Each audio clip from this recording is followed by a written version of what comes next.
어느 날 소경이 예수님이 지나간다는 소리를 듣고서 고함을 지르죠. 저를 좀 봐주세요. 살려주세요. 제자들이 하도 그러니까 조용히 하라, 조용히 하라. 그럴수록 그는 예수님이라는 소리를 듣고서 자기 존재를 알렸습니다. 그러자 지나가던 예수님이 누가 지르느냐? 소경입니다. 그래? 데리고 와. 네가 원하는 게 뭐니? 뭐라고 답했습니까? 선생님, 제 눈을 좀 뜨게 해주세요. 눈을 뜨라 그랬습니다. 그가 바르티메오입니다. 티메오의 아들. 그래서 눈을 떴어요. 또 다른 어떤 부분에 가서 예수님께서 또 부릅니다. 눈을 뜨라. 에파타 그랬습니다. 예수님 시대의 유대인들은, 이스라엘 민족들은 아라메아라는 말을 썼어요. 아람어, 고대 바빌론 용어입니다. 이 바빌로니아를 멸망시킨 게 페르시아인데, 페르시아도 자국 전체의 공용으로서 아라메아 말을 쓰게 했어요. 예수님이 이 말을 쓰신 겁니다.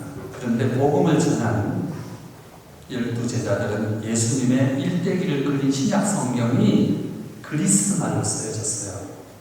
그런데도 예수님 입에서 나오는 이 말씀 한마디에 소경의 눈을 번쩍 뜬 거예요. 그래서 말씀 그대로 적어놓은 거예요. 에파타, 열려라, 이런 뜻이라는 거죠. 자, 성당에 다니는 믿음을 걷는 중대한 이유가 뭘까? 예수님의 힘을 받기 위해서입니다.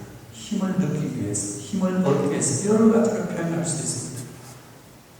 무슨 힘일까? 교육, 살아가는 힘입니다. 특별히 이 고령화 시대에 노년의 삶을 어떻게 살아가야 할 것인가? 이겁니다. 공간복음이라는 것은 여러분이 아시다시피 마테오, 루카, 마르코 이 세 복음이 보여주는 주제가 거의 비슷하기 때문에 공간이라고 했습니다. 공동으로 본다. 공간복음 제1장 예수님께서 나타나셔서 첫 번째로 외치는 말이 뭐였느냐? 뭐였죠, 여러분? 회개하라고 했습니다. 회개하라. 하느님의 나라가 가까이 왔다. 앞서 말씀드린 것처럼 예수님의 이 은행록을 기록하는 걸 우리가 신약 성경인데 그리스말, 히라고 쓰여졌어요. 그러니 우리말로 번역을 해야 됩니다. 번역이 회개하라고 번역했어요. 그러면 그 원어원 그리스말은 뭐였을까요? 메타노이아입니다. 한번 따라해보세요. 메타노이아. 회개라고 번역했습니다. 메타는 뭐냐? 바꾸라 이 뜻이에요. 노이아는 생각입니다. 생각을 바꾸라 그랬어요. 옛날에는 이것을 페투라고 번역을 했습니다. 머리를 돌려라. 이렇게 돌려라. 회개하라, 뉘우치라. 뭐 어떤 뜻이 있습니다. 그러나 어원에 들어가 버리면 분명해요. 뭘 바꾸라? 생각을 바꾸라. 자, 교회는 건자에 오면서 우리는 수많은 뉴스를 접합니다. 전자매체, 인터넷, 유튜브 어마어마하게 많습니다. 그 많은 것들이 우리를 끌고 있어요. 그러려면 본능적인 것들이 너무 많습니다. 그 안에. 왜? 그렇게 하지 않으면 다른 데로 돌리니까 붙잡아요. 폭력적인 것들, 성적인 것들, 탐욕적인 것들이 너무 많습니다. 그래서 우리는 어느새 거기에 길들여져 있어요. 혼자 운전을 하면서, 혼자 밥을 먹으면서, 혼자 걸으면서 뭔지 모르지만 폭력적인 생각을 갖습니다. 바꾸라는 거예요. 좋은 생각, 감사스러운 생각, 은혜로운 생각으로 바꾸라는 거예요. 교회 폭력적인 생각이 들 때, 미운 생각이 들 때, 아니면 의심하고 싶은 생각이 들 때 이걸 바꿔야 합니다. 이게 예수님의 첫 번째 메시지였어요. 그래서 어떤 힘을, 이거 바꿀 수 있는 힘을 청하는 거예요.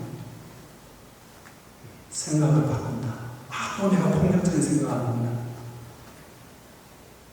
생각을 바꿀 수 있는 첫 번째 액션은 뭘까? 표정을 바꾸는 교육. 미소를 띄워보세요. 폭력적인 생각이 들 때. 얼굴이 얼마만큼 잘생기고 멋지고, 이건 두 번째입니다. 그 사람이 어떤 표정을 지냐면 밝은 표정, 미소 띈 얼굴. 어린아이들은 그 아이 자체로 다 이쁩니다. 잘생겼건 못생겼건 아이기 때문에 이쁜 거예요. 왜? 표정이 순수하니까. 생각을 바꿀 수 있는 건 표정입니다. 여러분, 누가 미워질 때, 증오감이 생길 때, 의심이 갈 때 혼자 웃어보세요. 미소를 지으십시오. 이 표정을 또 바꿀 수 있는 건 뭐냐? 태도입니다. 자세예요. 어떤 자세로 내가 서느냐, 어떤 자세로 운전을 하는가, 어떤 자세로 음식을 먹는가, 이런 겁니다. 예수님의 제자들은 그 예수님에게 올인했어요. 모든 것을 걸었습니다. 왜? 소경의 눈을 뜨게 해주는 것을 봤습니다. 문둥병자의 그 거친 피부를 한마디 말씀으로 깨끗해지는 것을 봤어요. 그렇다. 모든 것을 걸었습니다. 그래서 따라다녔는데 어느 날 허무하게 십자가에서 돌아가십니다. 공간복음, 아니 요한복음까지 다 합쳐서, 그러고 나서 제자들은 무서워서 어떤 집에 모여 있었습니다. 정말 무서워서 그랬을까? 좌절하는 거죠. 이게 뭐지? 왜 그런 초능력을 숨기고 저렇게 허무하게 가셨을까? 이제 우리는 어떻게 하란 말이냐? 그러던 그들이 며칠 뒤에 문을 펼쳐 놓았습니다. 그리고 그 예수님이 하느님이셨다는 것을 생각하기 시작합니다. 죽음도 두렵지 않는 전혀 새로운 사람으로 바뀌어버린 거예요. 이게 뭐지? 뭔지는 모르지만 강렬한 체험을 하는 거예요. 우리는 이분을 성령님이라고 부르는 거예요. 강렬한 체험을 했습니다. 거룩한 영을 체험한 것이죠. 그래서 초대교회가 로마의 박해를 끝나고 나서 성경을 계속 읽다 보니까 한 분이어야 하는 하느님이 세 분이에요. 이게 뭐지? 그래서 초대교회가 만들어낸 용어가 삼위일체라는 용어입니다. 성경에 없어요. 구약에 야훼님도 하느님이시고 예수님도 하느님이시고 세 번째 이 성령님도 하느님이시고, 도대체 이게 뭐지? 한 분이신 하느님께서 세 번 우리에게 모습을 드러낸 것이다. 이런 표현이에요.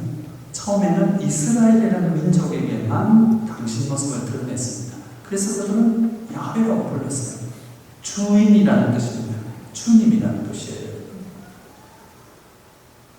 그런데 그 주님, 야훼의 뜻을 따르는 게 뭐냐? 계명을 철저하게 지키는 거였어요. 율법주의로 흘러갔기 때문에 하느님의 두 번째 모습이 오십니다. 이게 아닌데 예수님이셨어요. 그래서 온 인류를 대상으로 해서 사람을 사랑하는 것, 오늘 복음에 나왔잖아요. 예수님은 사람의 모습으로 오셨다가 사람의 마지막이 죽음이지 않습니까? 그래서 돌아가셔서 원래 모습으로 되돌아가셨습니다. 이게 승천이에요. 그러자 하느님의 세 번째 모습이 오셨습니다. 우리가 성령님이라고 부르는 거예요. 그 모델이 두려움에 쌓여있던 제자들이 전혀 다른 사람으로 바뀌었습니다. 성령 체험이에요. 그래서 초대교회는 7가지 성사를 정하면서 성령 이 체험을 새로운 성사로 정했습니다. 이게 현진 성사입니다. 자, 우리 7성사는 외적 표지와 내적 변화를 보여줍니다.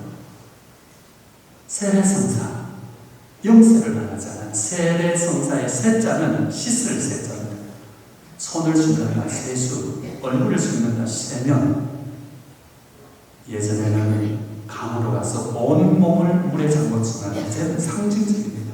이마에 물을 붓는 이 외적 표시로서 내적으로는 그 순간에 지난날에 나는 죽고 하느님의 자녀로서 다시 태어난다. 그래서 새로운 이름을 받잖아요. 세례명.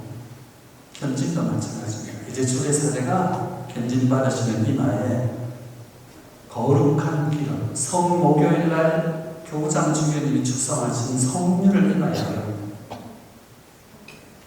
바오로 온 세실리아 성령님의 기름을 바릅니다. 이 외적 사인, 외적 행동 통해서 내적으로 그 순간에 사도들을 돌발시켰던 그 성령님께서 내 몸 안에 오시는 거예요. 그때 여러분 필요한 은총 청하라는 거예요. 무슨 은총? 어떻게 살아야 할 건지, 내가 어떻게 이 험난한 세상을 당신의 힘으로, 필요한 힘을 그때 청하시는 거예요. 그러고 나서 사제가 마지막으로 평화가 그대로 성령님의 평화. 그러면 뭐라고 답하죠? 또한 사제의 영과 함께. 자, 교회 여러분, 수없이 외쳤던 말이에요. 또한 사제의 영과 함께. 신부님들도 보통의 남자입니다. 하지만 이 미사라는 거룩한 예절을 통해서 너희는 모두 받아먹으라. 이는 내 몸이다 하는 그 순간 그 보통의 빵이 예수님의 몸으로 변화됩니다. 그건 뭐예요? 사제 안에 계시는 그 성령님이 그렇게 하시는 거예요. 그래서 또한 사제 안에 계시는 성령님과 함께 그 말입니다. 또한 사제 영과 함께 이렇게 하면서 견진 예술이 끝나게 됩니다. 자, 교회 여러분, 처음에도 말씀드렸듯이 우리가 믿음의 길을 걸어가는 중요한 이유는 예수님의 힘을 받기 위해서입니다. 100세까지 살아야 되고 어쩌면 110살까지도 살아야 되고 요양원에서 그렇게 살라는 거 아닙니다. 감사하면서 당당하게 두 발로 걸으면서 그렇게 살라는 거예요. 그렇게 살기 위해서는 첫째, 이 폭력적인 생각에서 벗어나요. 그럴 수 있는 에너지, 그럴 수 있는 힘을 청합니다. 우리나라뿐만 아니라 전 세계 사람들이 수명이 늘어나니까 뭐를 가장 두려워하고 무서워하느냐? 노년이면 어김없이 찾아오는 치매입니다. 어리석을 치자 어리석을 맺잖아요. 치매 걸리고 싶은 사람이 누가 있겠어요? 이게 뭐냐면 여러 가지 학설들이 나옵니다.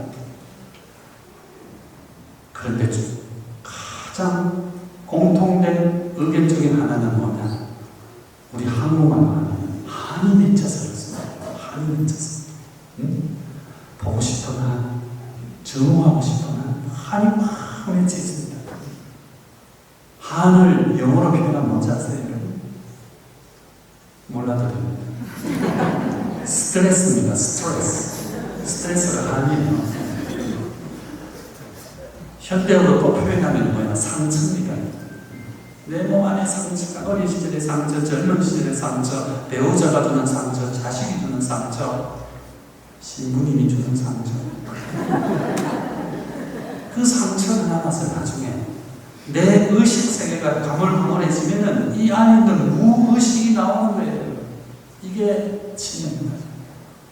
그런데 모든 상처가 다 깨끗이 낫고 항상 감사하면서 밝게 살아갔는데 무슨 치매가 걸리겠어요? 안 걸립니다. 설사 이렇게 되더라도 항상 웃고 감사하면서 이런 삶으로 가는 거예요. 그래서 저희에게 잘못한 일을 저희가 용서하오니 주님이 기도에서 했던 이 기도. 저희에게 나에게 상처 준 사람 다 강문에 떠내려보내라. 한을 푸셔야 됩니다. 그럴 수 있는 힘, 에너지 누구한테 전합니까? 예수님에게 전하라. 공간 복음에 유난히 소경의 정말 성경의 눈도 뜨게 했겠지만 멀쩡하게 두 눈을 뜨고서도 하느님의 힘을 못 보는 그 눈먼 성경의 눈을 뜨게 한다는 암시적인 내용이 그 안에 또 숨어 있는 것이죠. 그래서 교회 여러분, 성당에 와서 가장 먼저 아무도 모르게 감시하고 계시는 예수님에게 청해야 됩니다. 제가 오늘 이렇게 상처를 받았습니다. 내가 어저께 한 생각이 듭니다. 이거 뛰어넘을 수 있는 뭐를 주시라고? 힘을 주시라고 청해야. 창세기 2장 7절. 창세기는 세상을 만들었다는 기록입니다. 세상을 다 만드신 뒤에 하나님께서 사람을 만듭니다. 이게 창세기 2장 7절이에요. 흙에 먼지로 사람을 만들었어요. 흙덩어리죠. 그러고 나서 2장 7절입니다. 숨을 불어넣으시니 흙덩이가 움직였어요.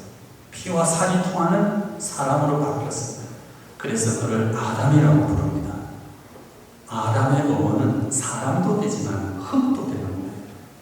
중요한 것은 숨을 불어넣으시니 숨입니다. 히브리말, 이스라엘 말로 루하라고 했습니다. 루하. 한번 따라해 보십시오. 루하. 루하. 루하. 루하. 할아버지, 할머니, 나 손가락 다쳐서 아가야 보면 할머니 어디 갔죠? 예수님, 저 정말 상처받았습니다. 어떡하면 좋겠어요. 감시단에 계신 예수님. 그럼 예수님 어떻게 하겠어요?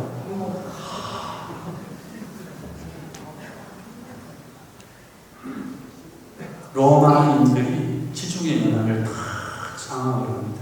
그러고 나서 이 로마인들이 전쟁이 없어요. 그러니까 이제 먼 어디서 통일을 하자 해서 법도 통일을 하고 의술도 통일을 하고 마지막에 종교를 통일합니다. 그래서 392년에 테오도시우스라는 황제가 나타나서 로마의 국교로 기독교를 선언합니다. 이렇게 해서 그리스도교가 로마의 국교가 되니까 테오도시우스 황제가 그리스도교의 경전인 성경을 라틴어로 고대 로마어로 번역을 하고 있습니다.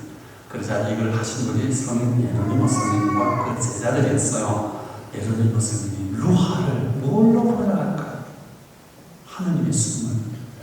로마인들은 끊임없는 전쟁의 역사를 갖고 있어요. 그래서 이제 전쟁이 일어나면은 그 전쟁의 신에게서 어떤 에너지를 받기 위해서 제사를 드렸습니다. 그러면 제사에서 가장 중요한 건 제물이잖아요. 제물과 함께 술을 바쳤어요. 제주. 그러면 그 전쟁의 신에게 바쳐진 그 술을 전쟁터로 가는 병사들에게 먹였어요. 그 전쟁의 신의 에너지, 힘이 내 몸 안에 들어온다는 상징적인 것이었죠.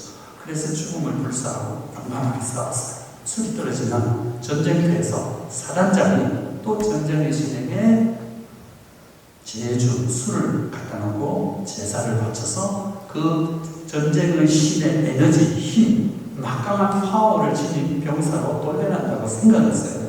그 술이 40도 이상의 술이어야 하겠습니다. 이게 지금 모든 양주가 40도 이상 넘는 어원이 되는 거예요. 그 술을 뭐라고 그랬느냐? 스피리투스라고 했습니다. 라틴어로. 예로니모 스님이 무릎을 치면서 그렇다. 번역하고. 그런데 그냥 40도 이상의 술? 좀 애매하잖아요. 그렇죠? 그러니까 거룩한 40도 이상의 술. 상투스 스피리투스로 번역했습니다. 1517년에 종교개혁을 그래서 유럽사에서 신교와 불교 간에 분쟁이 있어요. 나중에는 이게 전쟁으로 갑니다. 종교 전쟁이 30년간 벌어지니까 서양 사람들, 유럽 사람들이 지겨워요. 우리 그리스도교를 유럽에 독점해서는 안 된다. 이래서 서방 종교가 동양으로 옵니다. 이 천단에 있었던 사람들이 스페인 사람들로 구축된 예수회라는 수도에 됐습니다. 1540년에 설립이 돼요. 그래서 9년 됩니다. 1549년에 프란치스코 하베르 성인이 일본에 먼저 포교를 하기 시작하는 거예요. 그러면서 이들의 목표는 중국이었습니다. 하지만 중국은 문을 열지 않았죠. 그러자 이태리 분이었던 예수의 신부님 마테오 비찌라는 신부님이 천문학을 이용해서 중국 황제의 마음을 바꿉니다. 그래서 명나라 황제가 1601년에 중국에 포교하라는 명령을 허락을 해줍니다. 그러자 비찌 신부님이 즉시 신구약 성경을 한문으로 번역합니다. 그러면서 이 신부님도 고민을 해요. 하느님의 숨을 뭘로 번역할까? 중국 사람들은 귀신을 두려워했습니다.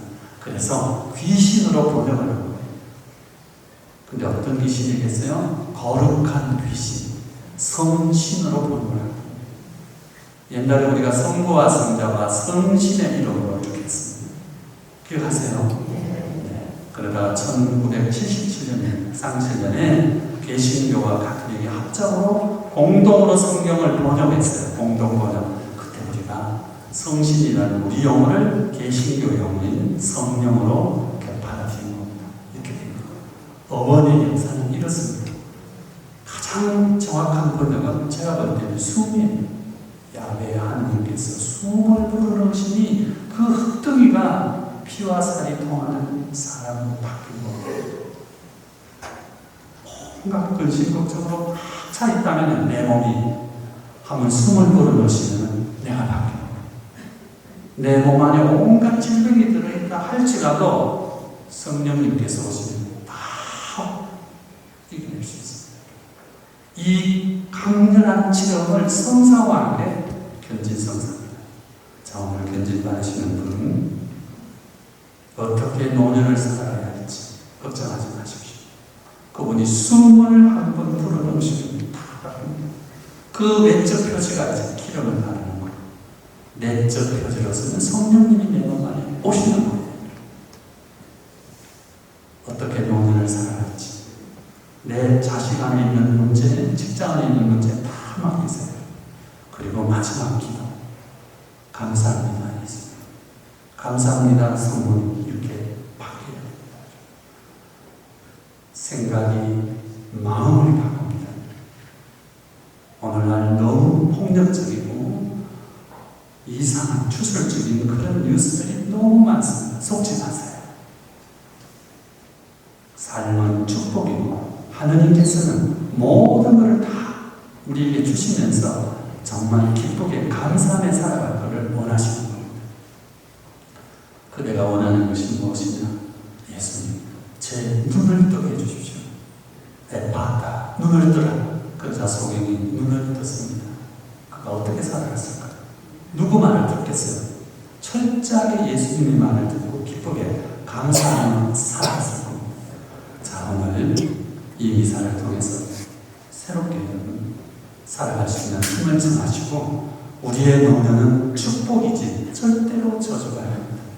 그러니 감사하면서 끊임없이 감사의 길로 걸어가면은 감사할 일들이 자꾸만 생깁니다.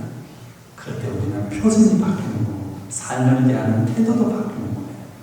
다시 한번 예수님의 첫 음성, 회개하라.